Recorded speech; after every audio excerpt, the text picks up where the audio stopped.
ನಮಸ್ಕಾರ. ಹಾಡು ಹರಟೆ ಚಾನೆಲ್ಗೆ ನಿಮಗೆ ಮತ್ತೊಮ್ಮೆ ಸ್ವಾಗತ. ಇಂದು ಇನ್ನೊಂದು ಹರಟೆ ದಿವಸ. ಈ ಸಬ್ಜೆಕ್ಟು ನಗಬೇಕಾ ಅಳಬೇಕಾ ಅನ್ನೋದೇ ನನಗೆ ಒಂದು ಅನುಮಾನ. ಇದನ್ನು ನಮಗೆ ಕಾಮಿಡಿ ಆಗಿ ನಮಗೆ ಹಂಚ್ತಾ ಇದ್ದಾರೋ ಜನ, ಅಥವಾ ಇಂಥ ಜನಗಳನ್ನ ನಾವು ಆರಿಸಿದ್ದೀವ ಅಂತ ಯೋಚನೆ ಮಾಡಬೇಕಾ, ಅದು ನನಗೆ ಸರಿಯಾಗಿ ಇನ್ನೂ ನನಗೆ ಕ್ಲಾರಿಟಿ ಸಿಕ್ಕಿಲ್ಲ. ಸಬ್ಜೆಕ್ಟ್ ಏನಪ್ಪ ಅಂದರೆ ಪರಸ್ಪರ ಬೈಗೊಳ್ಳೋದು ಮತ್ತು ದೂಷಿಸೋದು, ಅಬ್ಯೂಸಿಂಗ್ ಆ್ಯಂಡ್ ಬ್ಲೇಮಿಂಗ್. ಇದು ಒಂಥರ ರಾಷ್ಟ್ರೀಯ ಕ್ರೀಡೆ ಆಗಿಬಿಟ್ಟಿದೆ ನಮ್ಮ ದೇಶದಲ್ಲಿ. It has become A national sport of India. Hockey, cricket ಅಲ್ಲ ನಮ್ಮ ದೇಶದ ಗೇಮ್. ಪರಸ್ಪರ ಬೈಗೊಳ್ಳೋದು, ದೂಷಿಸೋದು, ಇದು ನಮ್ಮ ರಾಷ್ಟ್ರೀಯ ಕ್ರೀಡೆ ಆಗಿಬಿಟ್ಟಿದೆ. ಕೆಲವೇ ಒಂದು ವಾರ ಅಂತ ಕಾಣುತ್ತೆ, ಅಥವಾ ಸ್ವಲ್ಪ ಹೆಚ್ಚು ಕಮ್ಮಿ, ನಮ್ಮ ಇಬ್ಬರು ಪೊಲಿಟಿಕಲ್ ಲೀಡರ್ಸ್, ಒಬ್ಬರು ಮಾಜಿ MP, ಇನ್ನೊಬ್ಬರು ಹಾಲಿ MLA. ಕರೆಕ್ಟು, ನಾನು ಮಾತಾಡ್ತಿರೋದು ಮಾನ್ಯ ಶ್ರೀ ಪ್ರತಾಪ್ ಸಿಂಹ ಮತ್ತು ಮಾನ್ಯ ಶ್ರೀ ಪ್ರದೀಪ್ ಈಶ್ವರ್ ಅವರು ರಸ್ತೆಯಲ್ಲಿ ಯಾವ ರೀತಿ ಒಬ್ಬರು ಬೈದಾಡಿಕೊಂಡ್ರು ಅನ್ನೋದ್ರ ಬಗ್ಗೆ. ಒಬ್ಬ ಮುಳ್ಹಂದಿ ಅಂತ ಇನ್ನೊಬ್ಬನ ಅನ್ನೋದು, ಇನ್ನೊಬ್ಬ ನೀನು ನಾಯಿ ಅಂತನ್ನೋದು, ಏನಿದು? ಈ ಬೈಗಳಾಟದಲ್ಲಿ ಒಬ್ಬರು ಅಂತಾರೆ, ನನ್ನ ತಂದೆ ನಿಮ್ಮೂರಿಗೆ ಬಂದಿದ್ದರೆ ನೀನು ಸುಂದರವಾಗಿ ಹುಟ್ಟಿದ್ದೆ ಅಂತ. ಅಯ್ಯೋ ಸ್ವಾಮಿ, ನೀನು ಬೈತಾ ಇರೋದು ನಿಮ್ಮ ತಂದೆನಯ್ಯ. ನೀನು ಯಾರನ್ನು ಬೈಬೇಕು ಅಂತಿದ್ದೀಯೋ ಅವನನ್ನೆಲ್ಲ ಬೈತಿರೋದು. ನಿಮ್ಮ ತಂದೆ ಕ್ಯಾರೆಕ್ಟರ್ ಬಗ್ಗೆನೇ ನೀನು ಮಾತಾಡ್ತಾ ಇದೀಯಾ. ಅಂದರೆ ನಿಮ್ಮ ತಂದೆ ಅಂಥ ಮನುಷ್ಯ ಅಂತನ ನಿನ್ನ ಭಾವನೆಯಲ್ಲಿ? ಎಲ್ಲೆಲ್ಲಿ ಹೋದರೆ ಅಲ್ಲೆಲ್ಲ ಅರ್ಥೈಸಿದ ರೀತಿ ನಡ್ಕೊತಿದ್ರು ಅಂತನ? ಇನ್ನೊಬ್ಬ ಇವ್ರ ತಾಯಿ ಬಗ್ಗೆ ಅವಮಾನ ಮಾತಾಡೋ ಹಂಗೆ ಮಾತಾಡೋದು. ನೀವನ್ನೆಲ್ಲ ನಿಮಗೆ ಎಲೆಕ್ಟ್ ಮಾಡಿ, ಸಮಾಜ ಸೇವೆ ಮಾಡಿ, ನಾಲ್ಕಾಣಿಗೆ ಉಪಯೋಗ ಬರುವಂಥ ಕೆಲಸ ಮಾಡಿ ಅಂದರೆ ನೀವುಗಳು ಮಾಡ್ತಿರೋ ಕೆಲಸ ಪರಸ್ಪರ ಬೈದಾಡಿಕೊಂಡು ರಸ್ತೆಗೆ ನಿಮ್ಮ ಜಗಳ ಅಂತಂದು ನಿಮ್ಮ ಮಣ್ಣು ಮೇಲೆ, ನಿಮ್ಮ ಮಕ್ಕದ ಮೇಲೆ ನೀವೇ ಮಣ್ಣು ಹಾಕ್ಕೋತಾ ಇದ್ದೀರಾ. ಎಲೆಕ್ಷನ್ ಟೈಮ್ಗಳಲ್ಲಂತೂ ಈ ಬೈಗುಳ ದೂಷಿಸೋದು ತಾರಕಕ್ಕೇರ್ಬಿಡುತ್ತೆ. ಒಬ್ಬರು ಇನ್ನೊಬ್ಬರನ್ನ ಜರ್ಸಿ ಕೌ ಅಂತಾರೆ, ಇನ್ನೊಬ್ಬರನ್ನ ಮೌತ್ ಕಾ ಸೌದಾಗರ್ ಅಂತಾರೆ, ಇನ್ನೊಬ್ಬರ ಬಗ್ಗೆ ಮಾತಾಡುವಾಗ ನಿಮ್ಮ ತಾಳಿನ ಕಿತ್ಕೊಂಡು ಹೋಗ್ಬಿಡ್ತಾರೆ ಅಂತ ಹೆದರಿಸ್ತಾರೆ. ಏನಾಗ್ತಿದೆ? ನಿಮ್ಮಗಳಿಂದ ಒಂದು ಜವಾಬ್ದಾರಿಯುತ ನಡೆ ಬರೋದೇ ಇಲ್ವಾ? ಅಥವಾ ನಿಮ್ಮಿಂದ ಸಾಧ್ಯ ಇಲ್ವಾ? ಬರೀ ರಾಜಕೀಯ ವ್ಯಕ್ತಿಗಳಲ್ಲಿ ನಡೀತಿಲ್ಲ ಈ ಬೈಗುಳ ದೂಷಿಸೋದು, ನಮ್ಮ ಜನಗಳಲ್ಲೂ ಅದು ಸೇರಿಬಿಟ್ಟಿದೆ. ಈಗಿನ ದಿವಸಗಳಲ್ಲಿ ಯಾರಾದರೂ ಒಬ್ಬರು ಗೌರ್ಮೆಂಟ್ನ ಕ್ವಶ್ಚನ್ ಮಾಡಿದ್ರೆ ಏನಾಗ್ತಿದೆ ಇದು ನಮ್ಮ ದೇಶದಲ್ಲಿ ಅಂತ ಕೇಳಿದ್ರೆ ಒಂದು ಹಿಂಡು ಜನ ಎದ್ದೇಳ್ತಾರೆ, ನೀನು ಪಾಕಿಸ್ತಾನಕ್ಕೆ ಹೋಗು. ಅಲ್ಲ ಸ್ವಾಮಿ, ನಾನು ಪಾಕಿಸ್ತಾನಕ್ಕೆ ಹೋಗ್ಲಾ ಅಂತ ಕೇಳಲಿಲ್ಲ ನಿಮಗೆ. ನಾನು ಹೋಗಬೇಕು ಅಂತಂದರೆ ಅದಕ್ಕೆ ನಿಮ್ಮ ಅಪ್ಪಣೆನೂ ನನಗೆ ಬೇಡ. ನಾನು ಕೇಳ್ತಿರೋ ಪ್ರಶ್ನೆಗೆ ಉತ್ತರ ಕೊಡಿ ಅಂತ ಕೇಳ್ತಿದ್ದೀನಿ ಹೊರತು ಅದರಲ್ಲಿ ಒಬ್ಬರ ದೇಶಭಕ್ತಿನ ಕ್ವಶನ್ ಮಾಡೋದು, ಅದು ದೂಷಿಸೋದೇ ಅಲ್ವೇ? ಯಾರು ದೇಶಭಕ್ತರಲ್ಲ ನಮ್ಮ ದೇಶದಲ್ಲಿ? ಎಲ್ಲರಿಗೂ ನಮ್ಮ ದೇಶದ ಬಗ್ಗೆ ಭಕ್ತಿ ಇದೆ. ಆದರೆ ಹಿಂದೆ ಯಾವುದೋ ಒಂದು ಎಪಿಸೋಡಲ್ಲಿ ಹೇಳ್ದಂಗೆ ಕೆಲವರಲ್ಲಿ ಅದು ಕುರುಡು ಭಕ್ತಿ ಆಗಿರಲ್ಲ ಅಷ್ಟೇನೇ. ಕುರುಡು ಭಕ್ತಿ ಆಗಲೂಬಾರ್ದು ಅನ್ನೋದು ನನ್ನ ವಾದ. ಮೀಡಿಯಾಗಳು ಇದರಲ್ಲಿ ಸೇರಿಕೊಂಡಿದ್ದಾರೆ. ಒಬ್ಬ ನಟ ಸುಶಾಂತ್ ಸಿಂಗ್ ರಾಜ್ಪೂತ್ ಅಂತನೋ ಏನೋ ಆತನ ಹೆಸರು, ಯಾವುದೋ ಕಾರಣಕ್ಕೆ ಸೂಯಿಸೈಡ್ ಮಾಡಿಕೊಂಡ. ಒಂದು ಹೆಣ್ಮಗು ರಿಯಾ ಚಕ್ರವರ್ತಿ ಅಂತ ಆ ಒಂದು ಕೇಸಲ್ಲಿ ಅಪಾದಿತೆ ಆದಳು. ಮೀಡಿಯಾ ಆ ಟೈಮ್ದಲ್ಲಿ, ಆ ಸಮಯದಲ್ಲಿ ನಡ್ಕೊಂಡ ರೀತಿ ಇದೆಯಲ್ಲ, ಅವರೇ ಪೊಲೀಸ್ ಸ್ಟೇಷನ್, ಅವರೇ ಎನ್ಕ್ವೈರಿ, ಅವರೇ ಜಡ್ಜು ಎಲ್ಲ ಆಗಿತ್ತು. ಒಬ್ಬ ವ್ಯಕ್ತಿಯ ತೇಜೋವಧೆನ ಯಾವ ರೀತಿ ಮಾಡ್ಬೋದು ಅನ್ನೋದಕ್ಕೆ ಅದೊಂದು ದೊಡ್ಡ ಉದಾಹರಣೆ. ಕೋರ್ಟ್ ಕೇಸ್ಗೆ ಹೋಯಿತು, ಜಡ್ಜ್ಮೆಂಟು ಬಂತು, ಅದರಲ್ಲಿ ಆಕೆದು ಏನೂ ತಪ್ಪಿಲ್ಲ ಅಂತ. ಆಕೆ ಪಟ್ಟ ಮಾನಸಿಕ ಹಿಂಸೆ, ಸಮಾಜದಲ್ಲಿ ಆಕೆಯನ್ನು ಜನ ನೋಡಿದಂಥ ರೀತಿಗೆ ಆಕೆಗಾದ ನೋವು 5 ಪೈಸಾ ಬೆಲೆ ಇಲ್ಲ.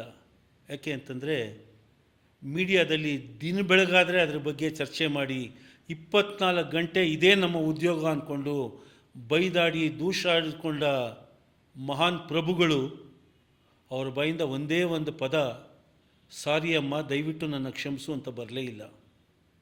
ಯಾಕೆ ಅಂದರೆ ಬೈಗುಳ ಮತ್ತು ದೂಷಿಸೋದು ನಮ್ಮ ರಾಷ್ಟ್ರೀಯ ಕ್ರೀಡೆ. ಈ ಕ್ರೀಡೆಯಲ್ಲಿ ನಾವು ಸೋಲ್ಬಾರ್ದು, ನಾವು ಗೆಲ್ಲಬೇಕು ಅಲ್ವಾ. ಅದೇ ರೀತಿ ಮೊನ್ನೆ ಒಂದು ಹೆಣ್ಮಗಳು she played brilliant cricket. Australia ಮೇಲೆ ಸೆಮಿಫೈನಲ್ಸಲ್ಲಿ ಸೆಂಚುರಿ ಹೊಡೆದು ನಮ್ಮ ದೇಶಕ್ಕೆ ಫೈನಲ್ಸ್ಗೆ ಹೋಗೋ ಅವಕಾಶ ಸಿಕ್ತು ಆಕೆಯಿಂದ. ಮ್ಯಾಚ್ ಮುಗಿದ ಮೇಲೆ ನೀವೆಲ್ಲ ನೋಡಿರ್ತೀರ, ಅವಳಿಗೆ ದುಃಖ ತಡ್ಕೊಳಕ್ಕಾಗಲಿಲ್ಲ. ಯಾತಕ್ಕೆ ಕತ್ತಿದ್ದು? ಗೆದ್ವಿ ಅನ್ನೋ ಸಂತೋಷಕ್ಕೆ ಅವಳು ಎಷ್ಟು ಹತ್ತಿರ್ಬೋದೋ ಅದಕ್ಕೆ ಸ್ವಲ್ಪ ತಿಂಗಳುಗಳ ಮುಂಚೆ ಅವಳು ಅನುಭವಿಸಿದ ಅವಮಾನಕ್ಕೆ ಅವಳು ಹತ್ತಲು. ಏನು ಅವಳ ಮೇಲೆ ನಡೆದಿದ್ದು ಬ್ಲೇಮ್ ಗೇಮ್? ನೀನು ಜನನ ಕನ್ವರ್ಟ್ ಮಾಡ್ತಿದ್ದೀಯಾ, ನಿನ್ನ ಸಂಸಾರ ಕನ್ವರ್ಟ್ ಮಾಡ್ತಿದೆ, ನಿಮ್ಮಪ್ಪ ಕನ್ವರ್ಟ್ ಮಾಡ್ತಿದ್ದಾರೆ. ಇದು ಸಾಮಾನ್ಯ ಸುದ್ದಿ ಅಲ್ಲ. ಇದು ದಿನ ಬೆಳಗಾದರೆ ಅವಳಿಗೆ ತೇಜೋದಯ ಮಾಡಿದವ್ರ ಬಾಯಿಂದ ಏನಾದರೂ ಒಂದೇ ಒಂದು ದಯವಿಟ್ಟು ಕ್ಷಮಿಸಿ ಅಂತ ಬಂತ? ದೇವರಾಣೆ ಬಂದಿಲ್ಲ. ಯಾಕೆ ಹೇಳಿ? This is our national sport. ಇದಕ್ಕೆ ಇನ್ನೊಂದು ಆಯಾಮ ಕೂಡ ಇದೆ. ತುಂಬ ವರ್ಷಗಳ ಮುಂಚೆ ಆ ಮನುಷ್ಯ ಇನ್ನೂ ಈಗಲೂ ಇದ್ದಾರೆ. I think he has come back as a journalist. Prannoy Roy ಅಂತ ತಾವೆಲ್ಲ ಕೇಳಿರ್ಬೋದು. NDTVಗೆ ಒಂದು ಟೈಮಲ್ಲಿ ಹಿ ವಾಸ್ ಹೆಡಿಂಗ್ ದಟ್. ಒಂದು ಆಪಾದನೆ ಬಂತು, ಹಣಕಾಸಿನ ಅವ್ಯವಹಾರದ ಬಗ್ಗೆ ಬಂತು ಒಂದು. ಸೊ ಅವರನ್ನು, ಅವರ ವೈಫ್ನ ನಮ್ಮ ED, ನಮ್ಮ ತನಿಖಾ ಸಂಸ್ಥೆಗಳು, ಯಾಕೆ ಹೆಸರು ಹೇಳೋಣ, ಅವ್ರನ್ನ ಅರೆಸ್ಟ್ ಮಾಡಿದ್ರು.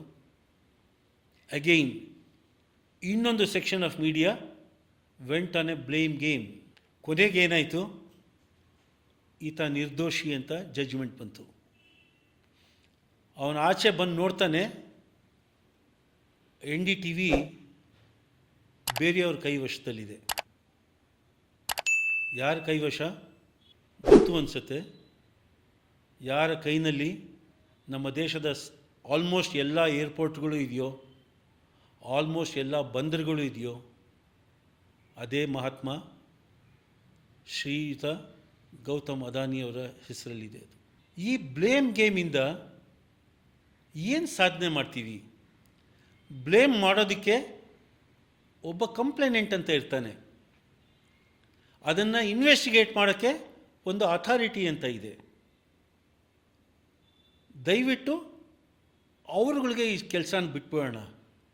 ಜನ ನಾವಾಗಿರ್ಬೋದು, ಮೀಡಿಯಾ ಆಗಿರ್ಬೋದು, ನಾವುಗಳೇ ವಿಚಾರನ ನಮ್ಮ ಕೈನಲ್ಲಿ ತಗೊಂಡು ನಮ್ಮ ಮನಸ್ಸೋ ಇಚ್ಛೆ, ನಮ್ಮ ಶಕ್ತಿಯಾನುಸಾರ ಬೈಕೊಂಡಿರೋ ಬದಲು ನಮ್ಮ ಕೆಲಸ ಏನಿದೆಯೋ ಅದನ್ನು ಮಾಡೋಣ. ಅದಕ್ಕೆ ಮಾತ್ರ ನಮ್ಮನ್ನು ಸೀಮಿತಗೊಳಿಸೋಣ. ಪಾಪ್ಯುಲಿಸಮ್ ಒಂಥರ ಉದ್ರೇಕಗೊಳ್ಳುವಂತೆ ಮಾಡೋದು, ಇಂಥ ಕೆಲಸಗಳಲ್ಲಿ ನಾವು ತೊಡಗಿಸ್ಕೊಂಡ್ರೆ ಮಿತ್ರರೇ, ನಾವು ಮುಂದೆ ಹೋಗೋ ಬದಲು ನಾವು ಇನ್ನೂ ಹಿಂದೆ ಹೋಗ್ತಾ ಇರ್ತೀವಿ. ಇದರಿಂದ ಯಾವುದೇ ರೀತಿ ಉಪಯೋಗ ಇಲ್ಲ. ಆ ನೋವು ಅನುಭವಿಸಿದವ್ರಿಗೆ ಮಾತ್ರ ಆ ನೋವು, ಸಂಕಟ ಏನು ಅನ್ನೋದು ಗೊತ್ತಾಗತ್ತೆ. ದೂರದಿಂದ ನೋಡುವಂಥವ್ರು, ಇದರ ಬಗ್ಗೆ ವಿಕೃತಿ ಸಂತೋಷ ಅನುಭವಿಸೋರು, ಅವ್ರಿಗೆ ಅದು ವಿಕೃತಿ ಸಂತೋಷನೇ ಅದು. ಮತ್ತು ಅದು ವಿಕೃತಿ ಸಂತೋಷ ಅನ್ನೋದು ಆರೋಗ್ಯಕರ ಅಲ್ಲ. Sadism is never a healthy sign. ಬೈಗಳನ್ನು ಬಿಟ್ಟು,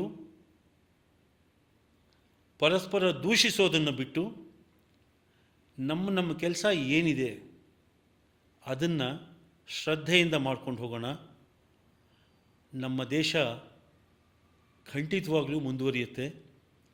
ಈಗೆಷ್ಟು ಮುಂದುವರೆದಿದೆಯೋ ಇದಕ್ಕಿಂತ ವೇಗವಾಗಿ ಮುಂದುವರಿಯುತ್ತೆ. ಬರೀ ಥರ್ಡ್ ಎಕಾನಮಿ ಯಾಕೆ, we can also become the first largest economy. ಯಾವಾಗ ನಮ್ಮ ಜನಗಳು ಅದು ನಾವಿರ್ಬೋದು, ಪಬ್ಲಿಕ್ ಇರ್ಬೋದು, ಪೊಲಿಟಿಷಿಯನ್ಸ್ ಇರ್ಬೋದು, ಮೀಡಿಯಾದವ್ರು ಇರ್ಬೋದು, ಮತ್ತು ಅಡ್ಮಿನಿಸ್ಟ್ರೇಟರ್ಸ್ ಇರ್ಬೋದು. ನಮ್ಮ ಕೆಲಸನ ನಾವು ಮಾಡ್ಕೊಂಡು ಹೋಗ್ತಾ ಇದ್ದರೆ, ಶ್ರದ್ಧೆಯಿಂದ, ನಿಷ್ಠೆಯಿಂದ, ನಮ್ಮ ಶಕ್ತಿಯ ಅನುಸಾರ ಮಾಡ್ಕೊಂಡು ಹೋಗ್ತಿದ್ರೆ ದೇಶ ತಾನಾಗ್ತಾನೇ ಮುಂದುವರಿಯುತ್ತೆ. ಏನಂತೀರಾ ಮಿತ್ರರೇ?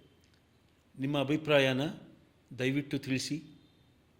ನಿಮ್ಮ ಅಭಿಪ್ರಾಯ ಬಹಳ ಮುಖ್ಯ. ಯಾಕೆ ಹೇಳಿ? ಇದು ನಿಮ್ಮ ದೇಶ. ಇಲ್ಲಿ ನಮ್ಮ ದೇಶದಲ್ಲಿ ಪ್ರಜೆಗಳ ಅಭಿಪ್ರಾಯಕ್ಕೆ ಬೆಲೆ ಇರೋದು. ದಯವಿಟ್ಟು ನಿಮ್ಮ ಅಭಿಪ್ರಾಯನ ತಿಳಿಸಿ. ಹಾಡು ಹರಟೆ ಚಾನಲ್ಗೆ ದಯವಿಟ್ಟು ಸಬ್ಸ್ಕ್ರೈಬ್ ಮಾಡಿ. ನಾನು ನಿಮ್ಮ ಜೊತೆ ಹಂಚ್ಕೋತಿರೋ ವಿಚಾರಗಳು ನಿಮಗೆ ಇಷ್ಟ ಆಗಿದ್ದರೆ ದಯವಿಟ್ಟು ಲೈಕ್ ಮಾಡಿ, ಶೇರ್ ಮಾಡಿ, ಪ್ರೋತ್ಸಾಹಿಸಿ. ಎಲ್ಲರೂ ಒಟ್ಟಿಗೆ ಬೆಳೆಯೋಣ, ದೇಶವನ್ನು ಬೆಳೆಸೋಣ. ನಮಸ್ಕಾರ.